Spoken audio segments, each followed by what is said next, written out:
always come back. Demon slayer के अब तक के एग्जिस्टेंस में योरोची ही सबसे ज्यादा पावरफुल बीइंग रहा है, नो डाउट। बट योरोची के मरने के बाद डीमंस आज की डेट तक ह्यूमंस पर डोमिनेट कर रहे हैं। इनफैक्ट हाशिरास भी अपर मून से अकेले टक्कर नहीं ले सकते। बट अगर जरा सोच के देखिए कि क्या होता अगर योरोची आज की डेट में जिंदा होता। जिंदा रह के योरोची सारे अपर मून विद मुजान के साथ फाइट करता अकेले। अगर 12 किजुकी के 6 अपर मून एक साथ आ जाए विद मुजान, तो क्या योरोची अकेला उन सबसे लड़ पाएगा या फिर हरा पाएगा? Let's begin this video titled What if Yoruchi will fight all upper moon with Muzan? Okay, तो इस वीडियो को हम 2 सेगमेंट में डिवाइड करेंगे। सबसे पहला हम इस सिनेरियो को देखेंगे कि अगर योरोची एक एक करके सारे अपर मून से फाइट करे बिना रुके, तो क्या योरोची के पास इतना स्ट्रेंथ, स्टेमिना एंड एनर्जी बचेगा कि वो अपर मून 1 के बाद मुजान से लड़ पाए? उसके बाद सेकंड सिनेरियो में हम ये देखेंगे कि अगर योरोची के सामने सारे के सारे डीमन विद मुजान खड़े हो जाए एक साथ, तो क्या योरोची सबको एक साथ हरा पाएगा? ओके, तो टाइम वेस्ट किए बिना सबसे पहले सिनेरियो पे आते हैं, योरोची वर्सेस डाकी एंड ग्योतारो। अब डेफिनेटली गाइस, डाकी के अंदर जो मुजान के सेल्स थे वो कांप उठे थे जब उसने तांजीरो के इयररिंग्स देखे थे, जो कि मुजान के सेल्स को लगे कि ये तो योरोची है। तो गाइस, आप इसी बात से अंदाजा लगा सकते हैं कि क्या होगा अगर योरोची सच में उसके सामने आके खड़ा हो जाए। डाकी की फाइटिंग इंस्टिंक्ट पूरी की पूरी खत्म हो जाएगी और यहाँ पर फाइट शुरू होने से पहले ही डाकी हार जाएगी और अब अपीयर होगा ग्योतारो। अब अगर हम एक रियलिस्टिक सिनेरियो में बात करते हैं, हाशिरा कैजुअलिटीज होने से पहले उसको एलिमिनेट करना चाहता है, जैसे कि टेंगेन यूजुरी कर रहा था। जैसे कि टेंगेन यूजुरी ने ये देखा कि डाकी के अंदर से कोई और डीमन निकल रहा है, तब उसने ट्राई किया कि वो उसका सर उसी वक्त काट देगा। योरोची भी ऐसा ही करेगा। एंड सबसे रियलिस्टिक सिनेरियो में योरोची ऑन द स्पॉट ग्योतारो को सर काट देगा। बट चलिए सोच लेते हैं कि हाँ, ग्योतारो उस वक्त बच जाएगा, बट स्टिल ग्योतारो ज्यादा टाइम तक सर्वाइव नहीं कर पाएगा। हालांकि योरोची, डाकी एंड ग्योतारो दोनों का सर एक दो बार काट देगा, लेकिन बाद में उसे ये रियलाइज होगा कि इन दोनों का सर एक साथ काटना है। और हाँ, ये करने में योरोची को ज्यादा टाइम नहीं लगेगा, क्योंकि हम ये बात भूल रहे हैं कि डाकी तो बिल्कुल ही गिर चुकी है, लड़ खाली ग्योतारो रहा है। एंड अल्टीमेटली बिना किसी डिफिकल्टी के साथ योरोची इन दोनों को ही हरा देगा। Upper moon 6 eliminated. But guys, यहाँ पे सिर्फ एक ही अपर मून एलिमिनेट हुआ है। योरोची के सामने अभी 6 और एनिमीज बाकी हैं। अपर मून 6 के एलिमिनेट होते ही अपर मून 5 की एंट्री होती है, यानी कि ग्योको की। अब डेफिनेटली ग्योको कैसा भी हो, था तो वो आर्टिस्ट, बट बेकार आर्टिस्ट। अब वो अपने आर्ट को योरोची के सामने प्रेजेंट करने का ट्राई करेगा। जब तक वो ऐसा करेगा, योरोची उसका गला काट देगा। बट हाँ, हम ये सिनेरियो मान लेते हैं कि ग्योको ने योरोची को उस बबल वाले प्रिजन में फंसा दिया है, तो क्या योरोची उससे बाहर निकल पाएगा? इसका जवाब है हाँ। अब हम ये बात नहीं भूल सकते कि म्यूचुरो को जब डीमन स्लेयर मार्क आया था, तब म्यूचुरो ने एफर्टलेसली ग्योको को हरा दिया था, एफर्टलेसली। एंड आई गेस ये स्टेटमेंट काफी होगा ये प्रूव करने के लिए कि योरोची के सामने ग्योको कुछ भी नहीं है। ग्योको को मारते ही अपर मून 4 की अपीयरेंस होगी, यानी कि हेंटेंगो। डेफिनेटली गाइस, फाइट स्टार्ट होने से पहले योरोची ये सेंस कर लेगा कि ये बॉडी एक्चुअली में अपर मून 4 की है ही नहीं। अपर मून 4 तो कहीं छुपा हुआ है किसी छोटी बॉडी में। एंड अपर मून 4 हेंटेंगो के ये चारों फॉर्म से समझ जाएंगे कि योरोची को हराने के लिए इसको अपने ट्रू फॉर्म में आना पड़ेगा। अब आज हम देख पा रहे थे कि अपर मून 4 के ट्रू फॉर्म में मित्सुरी किस तरीके से फाइट कर रही थी। इसके वुडन ड्रैगन्स को काटना बहुत ज्यादा मुश्किल नहीं है। एंड मित्सुरी थोड़ा बहुत डैमेज इसलिए खाई थी क्योंकि उसको पता नहीं था कि इसकी बॉडी कहीं और है, लेकिन योरोची को ये बात पहले से ही पता है, तो वो इस बॉडी को बिल्कुल ही ओब्लिटरेट कर देगा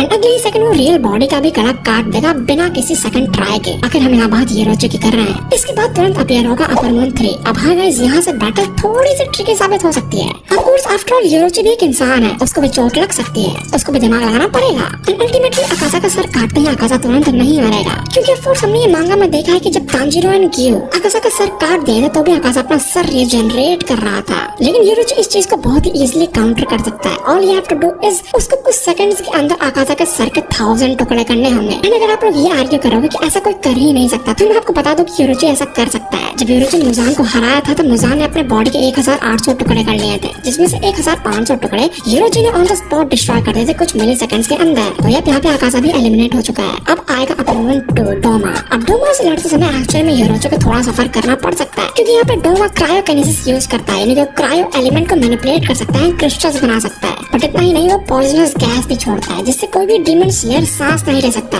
और बिना ब्रीदिंग स्टाइल के कोई डीमन स्लेयर ब्रीदिंग स्टाइल कैसे यूज करेगा? लेकिन कैसे हमने ये चीज देख ली कि किसी भी डीमन स्लेयर को ब्रीदिंग स्टाइल परफॉर्म करने के लिए सांस लेने की जरूरत नहीं है। अगर किसी भी ट्रेन हाशिरा के अंदर थोड़ी सी भी सांस बची होगी तो उसे कोई भी मूव परफॉर्म कर सकता है। और ये हमने म्यूचुरो को करते हुए देखा था, जहाँ पे म्यूचुरो ने एक बहुत ही अच्छा अटैक किया था सांस रोक के भी। तो ये योरोची के पास सिर्फ 1 या 2 ही चांस होंगे डोमा का सर काटने के लिए, बट हाँ, योरोची कभी मिस नहीं करेगा। डोमा को डिफीट करते आएगा अपर मून 1, यानी कि योरोची का भाई, यानी कि कोकोशिबो। हम रियलिस्टिकली बात करें तो इस फाइट को मुझे एक्सप्लेन करने की जरूरत नहीं है, ये फाइट ऑलरेडी हो चुकी है। लेकिन अगर आप लोग ये आर्ग्यू करोगे कि उस वक्त के कोकोशिबो और आज के कोकोशिबो में जमीन आसमान का फर्क है, तो मैं आपको ये बता दूं कि उस वक्त की कोकोशिबो ने योरोची से फाइट की थी जब योरोची बिल्कुल बूढ़ा था और मरने वाला था, और तब भी योरोची ने कोकोशिबो को डिफीट डिफीट कर दिया था।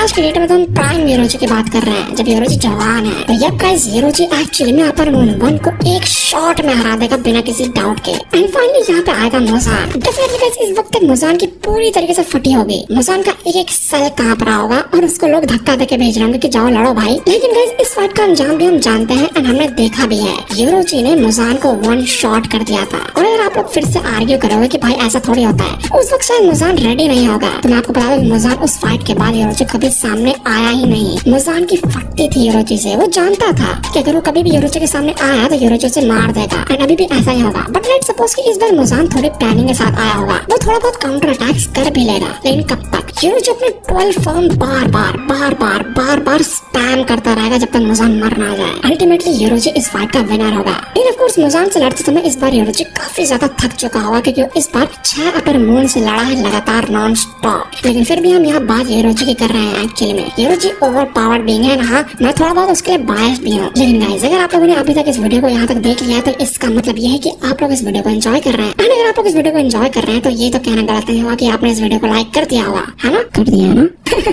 वेल अब आते हैं इस वीडियो के सेकंड सिनेरियो पे। क्या होगा अगर अपर मून 1 से लेकर 6 तक विद मुजान यूरोजी के सामने एक साथ प्रकट हो जाए और यूरोजी से बोले आ भाई अब लड़के दिखा। तो डेफिनेटली ये सिनेरियो बहुत ही ज्यादा अगली हो सकता है। शायद पूरी सिटी तबाह हो जाए इस फाइट के बीच में। एंड यहाँ यूरोजी को कोऑप करने में काफी ज्यादा प्रॉब्लम हो सकती है, क्योंकि यूरोजी एक्चुअली में एक इंसान है। वो भी लेट थकता है, बट हाँ थकता जरूर है। यूरोजी को चोट लगती है, वो भी क्रिटिकल सिचुएशन में जा सकता है। लेकिन फिर भी ऐसा हो सकता है कि हाँ यूरोजी इन सबको हरा दे विद मुजान। बट हाँ, इस सिनेरियो में यूरोजी को बहुत ज्यादा दिमाग लगाना पड़ेगा। यहाँ पे गलती का कोई चांस ही नहीं है, क्योंकि जहाँ यूरोजी ने एक गलती की, सारे डीमंस उसके ऊपर चढ़ जाएंगे और अलग अलग मूव ट्राई करेंगे। मुजान अपना मूव करेगा, डोमा अपना मूव करेगा, आकाशा अपना मूव करेगा, कोकुशिबो अपना मूव करेगा, हेंटेंगो, ग्योको, डाकी, ये सारे के सारे अपने अपने मूव करेंगे एंड यूरोजी को ओवरवेल्म कर देंगे। नो डाउट यहाँ पे यूरोजी आउट नंबर हो सकता है, नो डाउट। बट हमें नहीं बोल सकते यूरोजी चाहे तो एक साथ दो अपर मून को हरा सकता है। यूरोजी को यहाँ पे स्पेस क्रिएट करना पड़ेगा। यहाँ पे आप वैलोरेंट का एग्जांपल ले सकते हैं।